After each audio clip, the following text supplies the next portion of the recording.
14வது வினா, கடிதம் ஒன்றில் இடம்பெற வேண்டிய பகுதிகள் கீழே தரப்பட்டுள்ளன.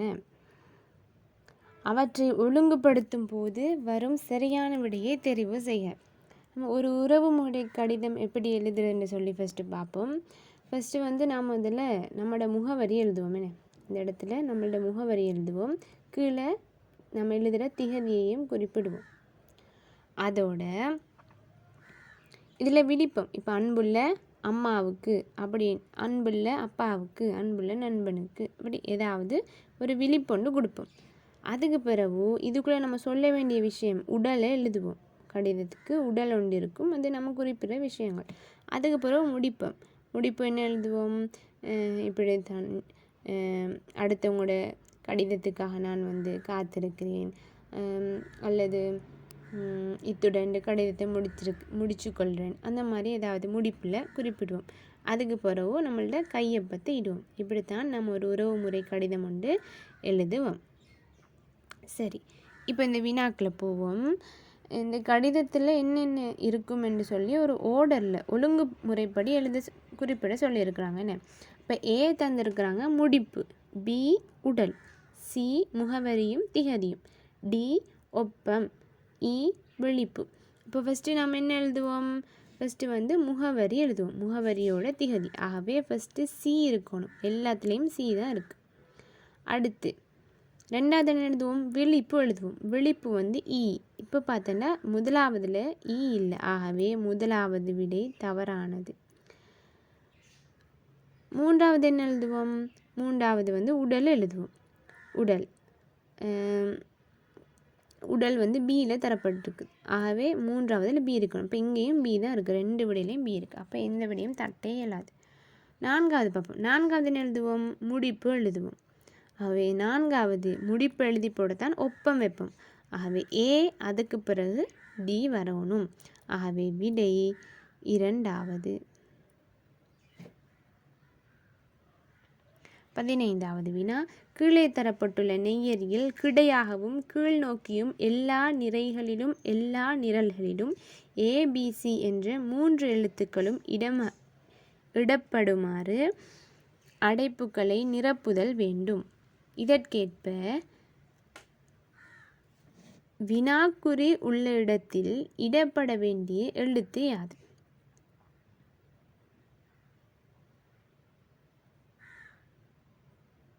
இப்போ எல்லா நிறைகள்லேயும் எல்லா நிரல்கள்லேயும் ஏபிசி என்று இருக்கணுமா?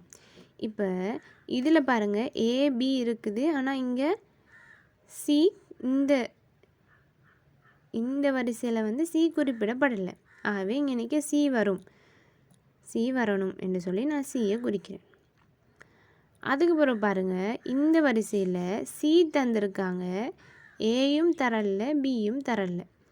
ஆனால் இங்கே பி தந்திருக்கிறதால இந்த வரிசையில் இந்த இடத்துல பி வரக்கூடாதுன்னு, ஆகவே இந்த இடத்துல ஏ வந்திருக்க வேண்டும். அடுத்தது இந்த வரிசையில் பி இருக்குது, ஏ இருக்குது, அப்போ சி இல்லை, அப்போ இந்த இடத்துல சி வர வேண்டும். அடுத்து இந்த வரிசையை பார்த்தோன்னு சொன்னால் இதில் சி இருக்குது, ஏ இருக்குது, பி இல்லை, ஆகவே இங்கே பி வரணும். பிறகு இந்த வரிசையை பார்த்தோன்னு சொன்னால் பி இருக்குது, சி இருக்குது, இதில் ஏ இல்லை, ஆகவே இதில் ஏ வரணும். இங்கேயும் பார்ப்போம், சி இருக்குது, பி இருக்குது, அப்போ ஏ இல்லை, அதனால் இந்த இடத்துல என்ன வரணும் என்று சொன்னால் ஏ. ஆகவே 15வது வினாவுக்கு முதலாவது விடை. 16வது வினா, கட்டத்தில் தரப்பட்டுள்ள உருக்களை கண்ணாடியில் பார்க்கும்போது தோன்றும் சரியான உருவை தெரிவு செய்ய. கண்ணாடியில் பார்த்தோம்னா பிடிக்கும், கண்ணாடியில் பார்க்கும்போது அப்படியே பக்கம் அப்படி மாறி தென்படும். கிட்ட வைக்கிற பொருள் கிட்டவாக தென்படும், தூர வைக்கிற பொருள் தூரவாக தென்படும். அவை பார்ப்போம். இதில் இந்த நபர், இந்த கெப்போட்ட நபர் இந்த கண்ணாடியில் பார்க்கும்போது இதில் கிட்டவாக இருக்கணும். அப்போ இதில் இருக்குது, இதில் இல்லை, ஆகவே இந்த ஆன்சர் வராது. அடுத்து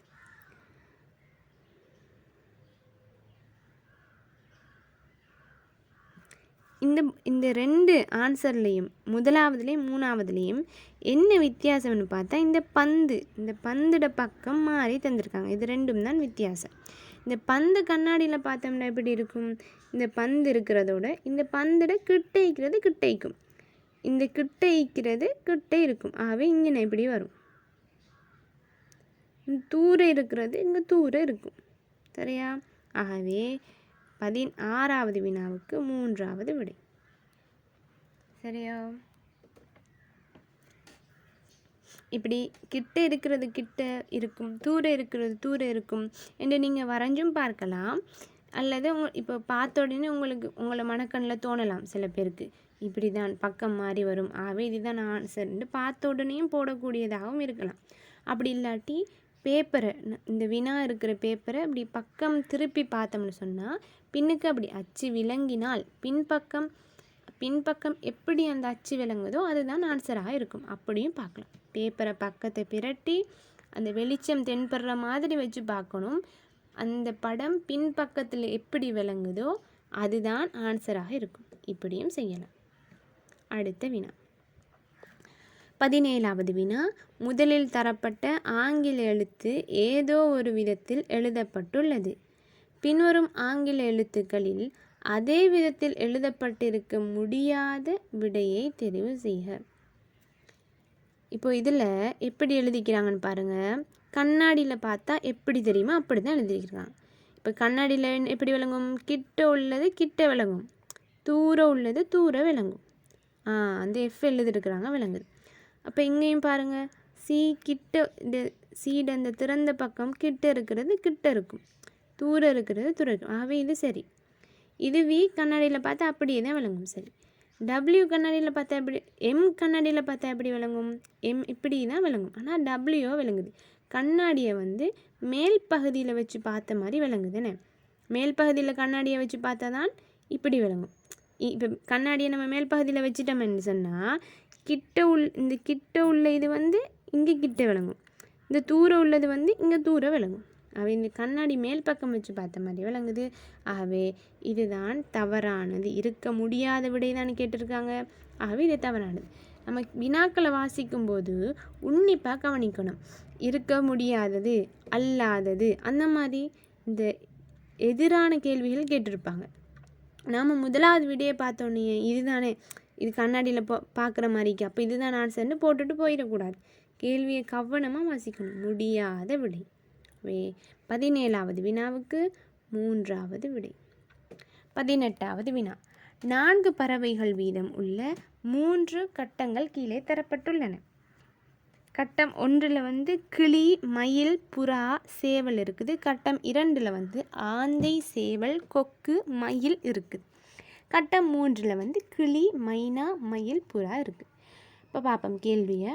கட்டம் 1லும் கட்டம் 2லும் இருக்கும், ஆனால் கட்டம் 3ல் இல்லாத பறவை. இப்போ என்ன சொல்கிறாங்க? கட்டம் 1ல் இருக்கணும், கட்டம் 2ல் இருக்கணும், ஆனால் கட்டம் 3ல் இருக்கக்கூடாது. சரி பார்ப்போம். கட்டம் 3ல் என்னெல்லாம் கட்டம் இந்த நல்லாவதா நீங்கள் இந்த விடையில் கட்டம் 3ல் இந்த வினாவுக்கான விடையாக இருக்கணும். அது கட்டாயம் கட்டம் 3ல் இருக்கக்கூடாது. என்ன?